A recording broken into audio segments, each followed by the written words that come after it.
But suddenly, 14 months later, he's found. Or is he? This is the spot where your stroller was found. I feel eerie. Barbara Walters with the amazing search of a lifetime that you'll only see here. A grown man's obsession with finding out if he's the real baby Paul. I felt the color drain from my face. Could it tear his family apart? Dad. A 50-year-old cold case and our brand new investigation. Turning up fresh leads, DNA tests, stunning age progression images. What the baby would look like today. If he's not the real Paul, then who is? Could it be one of these three men? Tonight, cracking open the case Oh, this is close. of who was really stolen at birth. Here's Barbara Walters.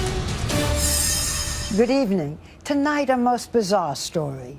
What would you do if everything you thought you knew about your life was a lie, and the real truth was more incredible than anything you could have imagined? Well, one man is telling that very story about the suspicions and the family secrets that have haunted him for the last 50 years. So join us now as we take you along on this thrilling mystery. I want to show you some photographs. Looking at old family photos with Paul Franzak is a strange experience because the baby in his baby pictures is not him. How do you feel when you see this picture? I feel like I want to find him and hug him and make sure he's okay. Paul has a wife, Michelle, a daughter, Emma, and a fish named Blue. Say hello, Blue. A perfectly ordinary life. The problem, as he recently discovered, it is not his life. This mystery, born of a terrible crime, was supposedly solved nearly 50 years ago. But today it is a paradox, so strange, even his name is not his own. Who is Paul Franzak? That's what I hope we can find. The story begins with a villain, an evil woman dressed in white, and a baby stolen at birth half a lifetime ago in 1964. Lyndon Johnson was in the White House, leading a nation still reeling from the assassination of President Kennedy. A young journalist named Barbara something or other was breaking into television, and the original super nanny, Mary Poppins, was coming to movie theaters. A spoonful of sugar helps the medicine go down. In Chicago, Chester and Dora Franzak, married 2 years, living in an apartment in his parents' home, were starting a family. A first pregnancy ended in stillbirth, but on Sunday, April 26th, Dora gave birth to a healthy 9-pound boy. They named him Paul Joseph. He was a very cute, alive, sparkly baby, and she was thrilled. Mary Trenchard Petrie was a 19-year-old student nurse at Michael Reese Hospital in Chicago. She was in the maternity ward with Dora Franzak the day after her delivery. That whole thing is like a movie in my brain. I see myself in my uniform and as a student nurse. I see the joy that was when they brought the baby to her the first time, how thrilled she was. But soon the thrill and the baby would be gone. It was the last time Dora Franzak would hold her son. Earlier that day, a woman dressed like a nurse, all in white, had come into her room. She looked at baby Paul and left without a word. The woman had been seen elsewhere in the maternity ward several times that day and the day before. No one questioned her or raised any alarm. Former FBI agent and ABC consultant Brad Garrett has looked into this case for us. My sense is she was looking for what child she wanted to take. That afternoon, the woman in white returned to Dora Franzak's room. As I was leaving the room, a woman came into the room. This time, she did more than just look. And did Mrs. Franzak give her her baby? The woman said to her, the doctor wants to see your baby. And she said, oh, okay, and handed the baby to her. The fake nurse was able to whisk Paul Franzak out of the maternity ward, down several flights of stairs, and out of the hospital. Apparently she got in a cab and took off. Easy. Easy, very easy. Just like that, Paul Franzak less than 2 days old, was stolen from his mother's arms and vanished. The baby was kidnapped. The baby was gone. Mary Trenchard says 45 minutes passed before the baby was missed. They said, "Do you have the Franzek baby?" And I said, "No." And she said, "Well, then the baby's gone." I was like, "Gone where?" You know, and she said, "You go back to Mrs. Franzek's room and stay with her. The baby's been taken." There was a frantic search. Nurses turned the hospital upside down. But astonishingly, for several hours, no one told Dora Franzek, the one person best able to describe the kidnapper, that her baby had been taken. Your heart must have been in your mouth. It was awful. Finally, authorities came empty-handed to the maternity ward to deliver their stunning news. And they told her, "Mrs. Franzek, your baby's been taken." Is there anything you'd like to add, Mr. Franzek? Do you have any personal theory? What would you like to tell the person who took the baby? We uncovered rare archival news photographs and film footage of the case. Here is Chester Franzek, the day after learning that while he was at work as an aircraft machinist handing out celebratory cigars, his boy had been stolen. Do you have an appeal to the kidnapper? I pray that she'll take care of the baby and return him.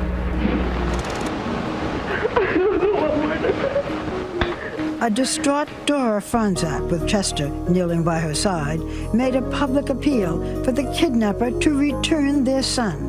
Do you have any reason to think why she might have taken the baby? The only thing I can think of, she must have been desperate for a baby, that she would come and take someone else's baby away from them, where she couldn't have her own, or she lost hers or something. But even losing the child, I don't think you're that desperate to go and take another woman's baby. If the kidnapper, seen in police sketches, heard the Franzek's plea, she was not moved by it. But others were. FBI agents and police, many working on their day off, searched the city for the phony nurse and the kidnapped baby. They threw out a dragnet, pursuing hundreds of leads and tips from the public.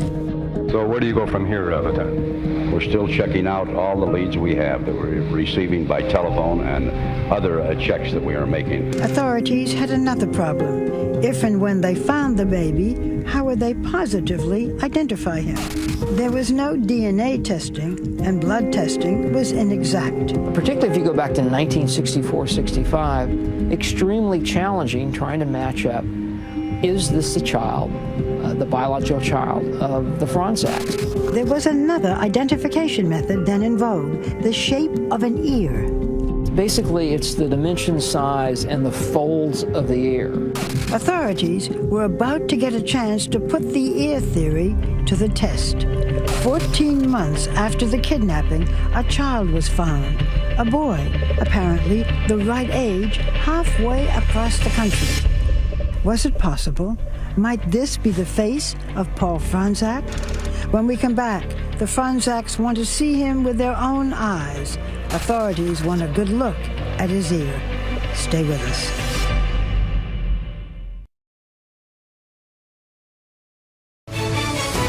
"2020 returns with Stolen at Birth." It was the biggest kidnapping since the Lindbergh baby. Paul Franzek, stolen at birth by a fake nurse. His angelic face peering from the front page was the last anyone had seen of him. Left behind were an empty crib and 2 broken hearts. A year passed, and then one day their phone rang. 800 miles away in Newark, New Jersey, a boy had been found. The FBI contacted my parents and said, "We think we found your son." So my parents had to drive to New Jersey. And they said, "This is our baby. This is Paul. We recognize him." Yes. Whoever abandoned the baby had dressed him up, wheeled him to a department store in a new stroller, and walked away. You have someone who places a child in a place that's going to be found and found quickly. So it's not somebody that wants this child to die or be harmed in any way. This is a picture of you when you were found in Newark after you were abandoned. So how do you feel when you see yourself? That's my first baby picture. That's all I have so far. This is it? That's it. This is the boy New Jersey authorities called unknown male number 1 in the arms of a nurse from a Newark hospital. somebody wheels a stroller, puts you here, walks away. It never looks back. And never looks back. It's crazy. Last week, we returned to Newark, New Jersey with Paul Franzak, back to the very place where someone left him sitting in a stroller 48 years before. Is it emotional for you to be here? It is. I feel eerie. I feel anxious. I feel excited. I feel sad. Yeah. All those things. Paul Franzak, back on a New Jersey street, a crossroad in his life. I wish these walls could talk.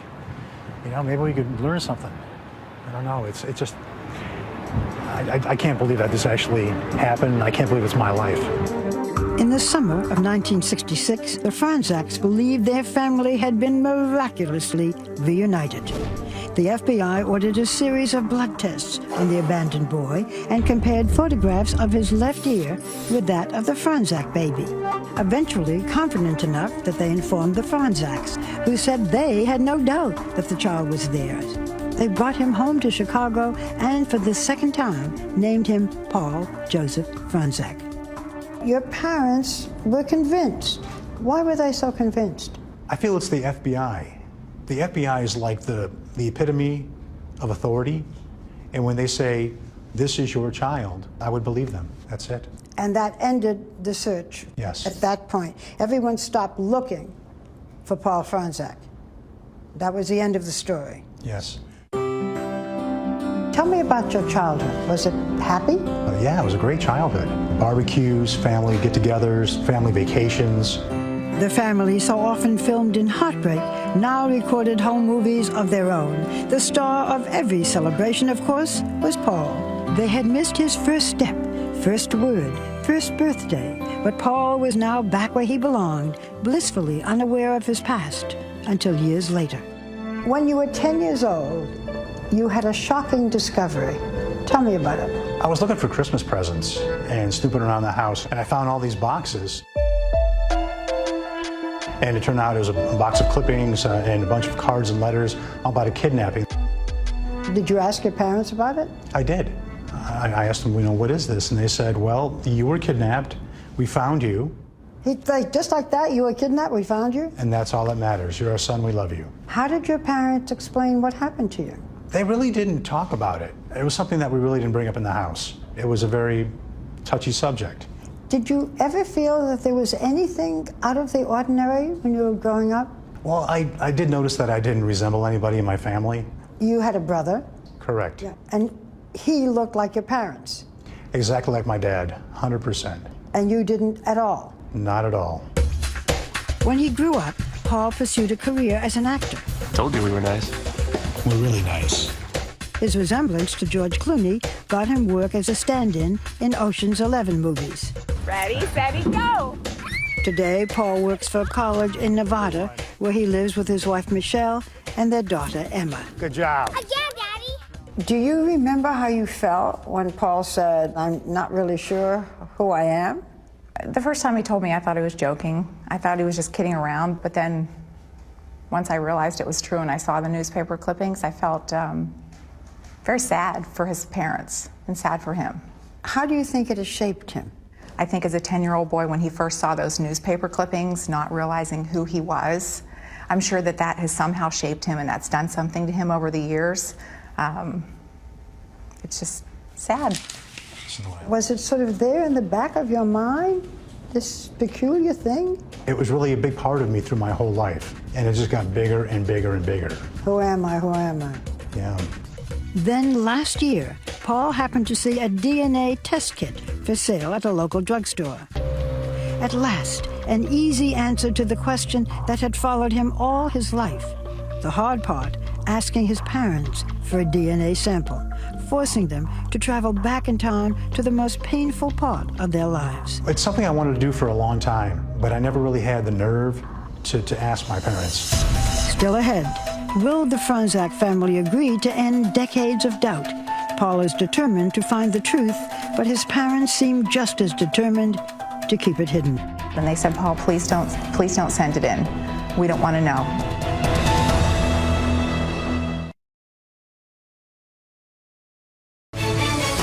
Stolen at Birth continues. Once again, Barbara Walters.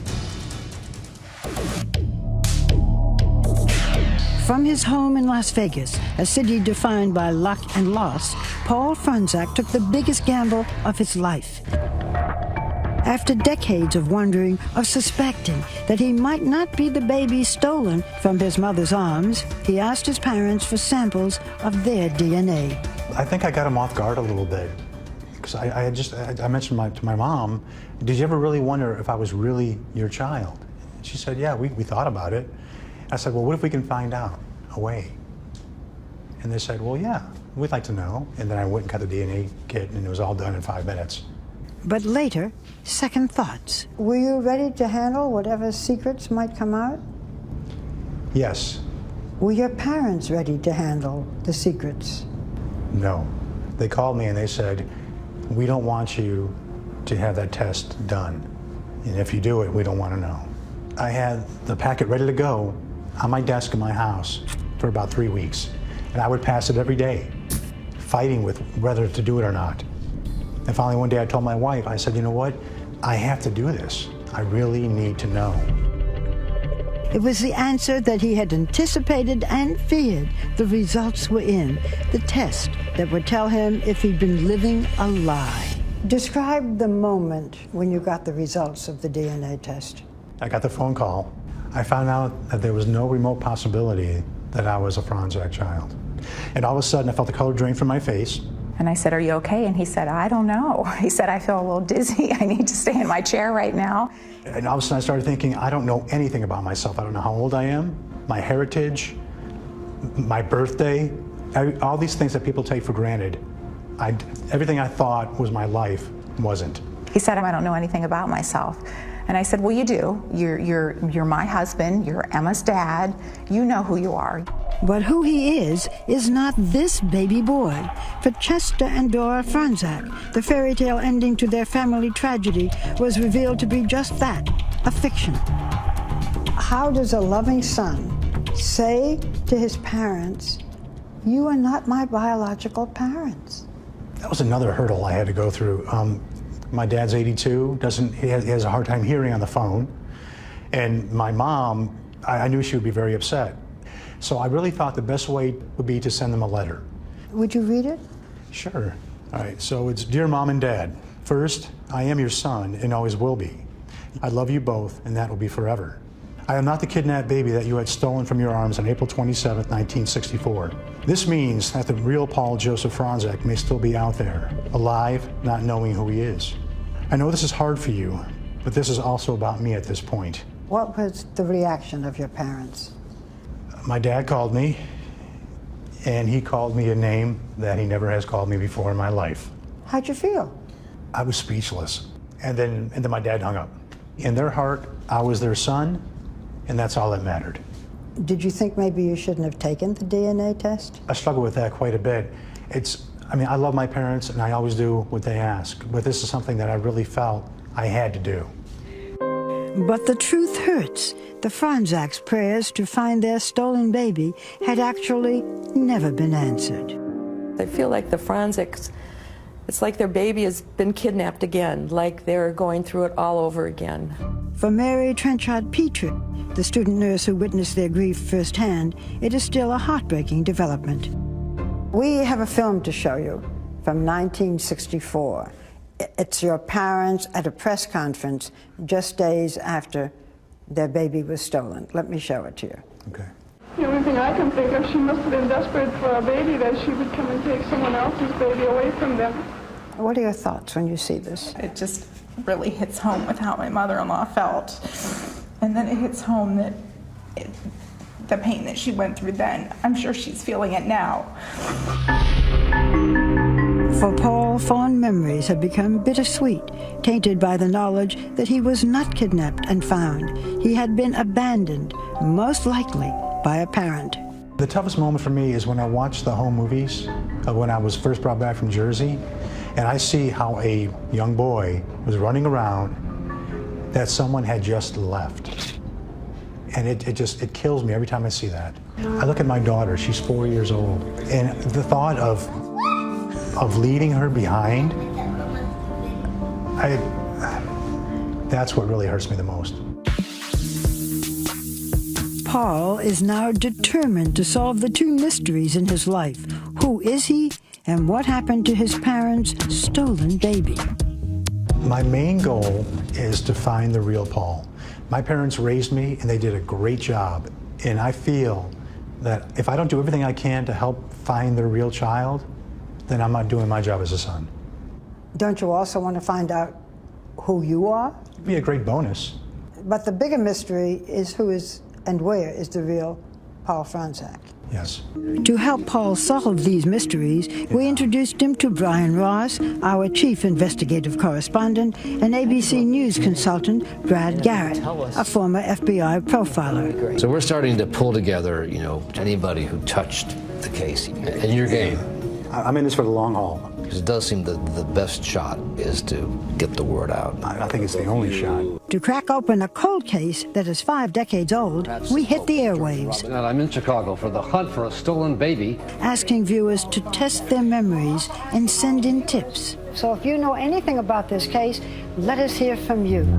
Next, the search for a 49-year-old man who could be the stolen baby. Is this a glimpse of the real Paul Franczak? 2020's investigation when we return. Now we're putting this 50-year-old cold case into hard drive with little more to go on than a photograph of a newborn baby and a sketch of the woman who snatched him.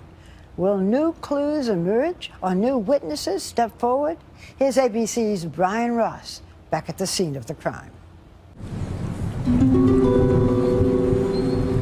When we arrived in Chicago, the case was as cold as could be in a city notorious for its Lake Michigan wind chill. The hospital on the south side where Paul Franczak was stolen has been shuttered, its records long gone. Do you have any further clues? No, sir, not at this time. And the key detectives, even most of the reporters assigned to the story back then, are all dead. But there is one clue, and really only one clue left. This hospital photograph, taken the morning the baby was stolen, at a day and a half old. So that's how we began our investigation, with artists at the National Center for Missing and Exploited Children, trained in criminal forensics, who create what are called age progression images. Steve Lofton runs the unit. We've had good success, especially with the long-term missing kids that have been gone 10 years or more. It was this unit that worked on the case of the kidnapped J.C. Dugard in California by creating an age progression image from a photo when she was 11 to what she would look like as a young adult, except for the hair color, close to what she actually looked like when found. Then what was the challenge when you got the assignment with Paul Franczak? Obviously, being an infant, that was the only picture we had available, and it was the awkward angle of that image. Artist Colin McNally was assigned the task. Working from family photos of Paul's parents and brother, it became a kind of jigsaw puzzle, fitting distinctive features from each of the family members into a blank face. I think the nose is the defining characteristic amongst all family members. The deep-set eyes are another characteristic. Along with the mother's mouth and lips, plus a high hairline found in both the father and brother. And then, for the first time, what the real Paul Franczak could look like, 49 years in the making, from blank face to a handsome man in a dark shirt who was stolen from his mother's arms and does not know it. I feel good about it. I think it is in the ballpark, yes, sir. That if he's alive, there's someone who looks like that? Yes, sir. Yes, I would bet on it. The last known sighting of the baby and the kidnapper was at this intersection in the Chicago neighborhood of Bridgeport, where a cab driver told police he had dropped them off after picking them up at the hospital. 35th and Halsted is where the cab came from the hospital. Police went door to door looking for possible suspects. The search went on for days in 1964. Hundreds of police officers and FBI agents were involved. And our consultant, former FBI agent Brad Garrett, says it is likely the kidnapper had some ties here, given past infant abduction cases. They tend to be from the community where they take the child. So we did our own door-to-door canvas with the image from the Center for Missing and Exploited Children and another one produced by artists commissioned by ABC News from the Michigan firm Fojo.com. Some of the old-timers in Bridgeport remembered the case. I do remember that baby being stolen. And a few remembered the door-to-door search. Yeah, there was handbills with the picture of the woman. A drawing? Yeah. You don't recognize these pictures? But that was about all. So then, once again, on the air on our ABC station in Chicago, Channel 7, to show the new age progression photos. What he might look like. And within hours, the tips began to roll in. One viewer said the stolen baby was a Chicago fireman, and we'd find him at this station house on the south side. Never heard it. Never heard of it. Next, another viewer thought the owner of this suburban restaurant was the stolen baby. What have you take your hat off there? What have you seen?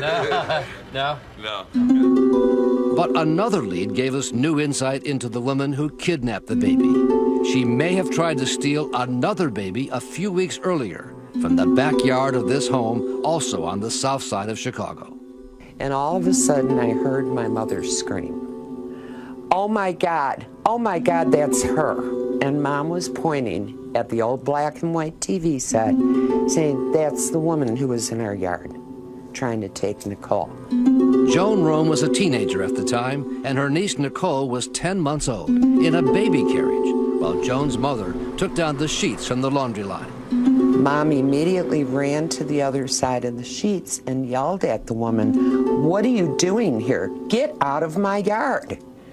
The woman had taken the mosquito net off Nicole's buggy and had her hands in the buggy ready to grab Nicole. So she took off running? She took off running, yes. And my mother scooped that baby up and took it right in the house. She says her family called the local police precinct, but that there was never any follow-up. Boy, that's really interesting.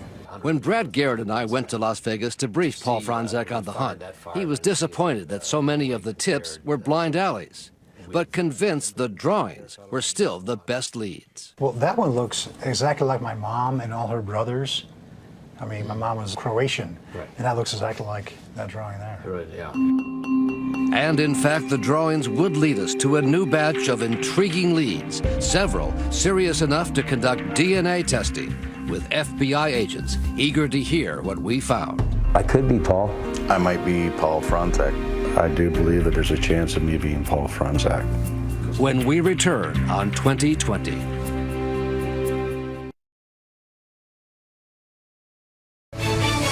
Stolen at Birth continues. Once again, Brian Ross. The search is on, with new solid leads coming in from the oil fields of the West. I could be Paul. To Southern California. I might be Paul Franzek. To a family that added facial hair to the age progression image and saw the spitting image of Dad. I do believe that there's a chance of me being Paul Franzek. After almost 50 years, there is now new life in the stolen baby investigation that the FBI closed out in the 1960s. We're going to do everything that we can to follow up to see if that baby is out there. We keep looking through it. The special agent in charge of the FBI office in Chicago, Robert Shields, says the case was reopened after Paul Franzek's DNA revealed he was not the stolen baby. And Shields showed me the thousands of pages of documents from the old case files, including one signed by then FBI Director J. Edgar Hoover. J. Edgar Hoover. J. Edgar Hoover. You could tell just from documents you're seeing here that it was a significant investigation, it was a priority. We believe there's someone out there that has information. Is there a danger that the person who thinks he might be the stolen baby would say, but I don't want to turn in my mother as a kidnapper? There's always that concern, and I would ask them to reach out for us, talk with us. Would you actually prosecute 50 years later? That's the U.S. Attorney's Office who would make that decision, but we definitely would follow up with them and see whether or not this could be prosecuted. Law enforcement experts told us that once the age progression images were made public, we should be prepared for all kinds of people to come forward with their own reasons why they might be the grown-up stolen baby. And so far, 4 separate individuals have come forward, each of them 48 or 49 years old, about the right age range. Joe Lang and his wife Joni contacted us after they saw the age progression images on the ABC News website. It's about as close as it's going to get, I believe. It is shocking at the similarities. The hairline, everything is a match. Rub it around in there. Lang volunteered to have his DNA tested, telling us that he learned at the age of 8 he was adopted under what he called suspicious circumstances. Nothing adds up. Nothing is normal. Everything is different all the time, and that's you. It was much the same story with Cody Hall of Loveland, Colorado. His wife, Pamela, contacted us after seeing the story on television. The baby picture really reminded me so much of Cody that it gave me chills.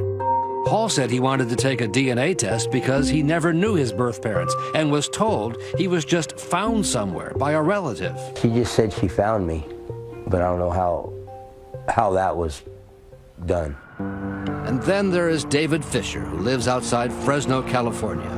A man with a troubled life that he says grew out of uncertainty about his real identity and parents, even questioning what appears to be a valid birth certificate. I do believe there's a chance that I am the stolen baby, just due to the fact of all the circumstances of my childhood and how I was raised and how I was passed around. As he provided us with his DNA sample, he told us how his wife and children saw the ABC News stories.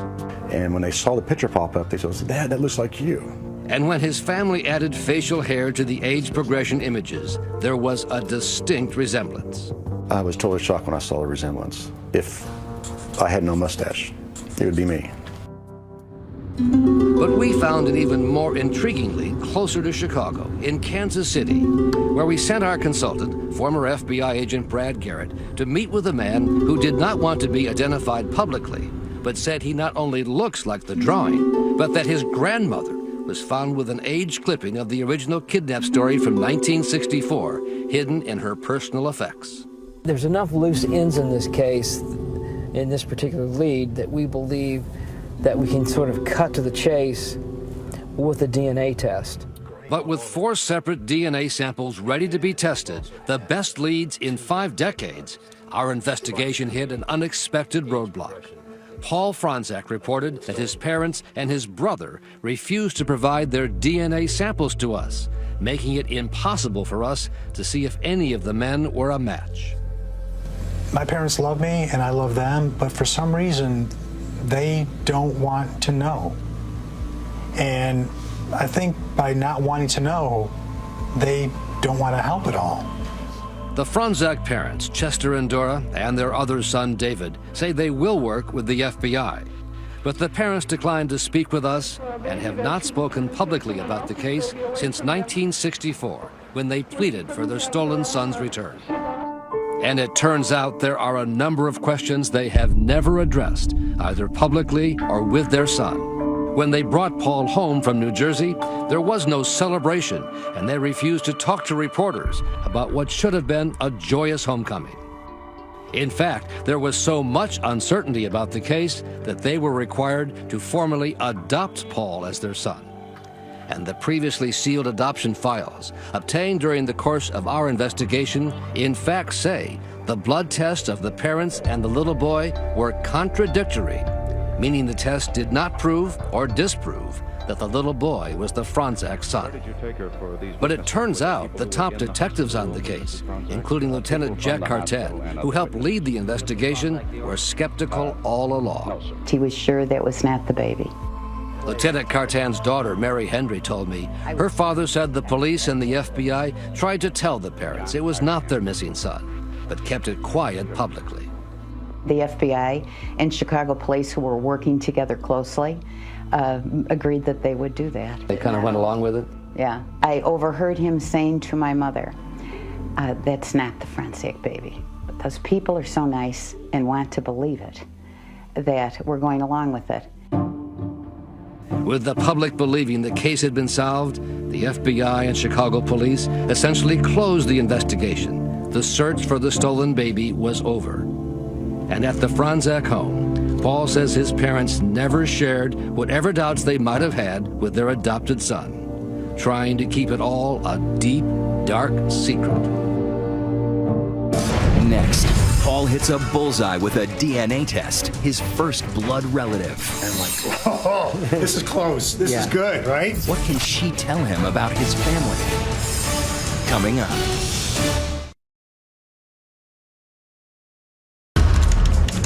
For Paul Franczak, a mission has become an obsession. Here I go again. Between breakfast and ballet lessons, We're going to dance class.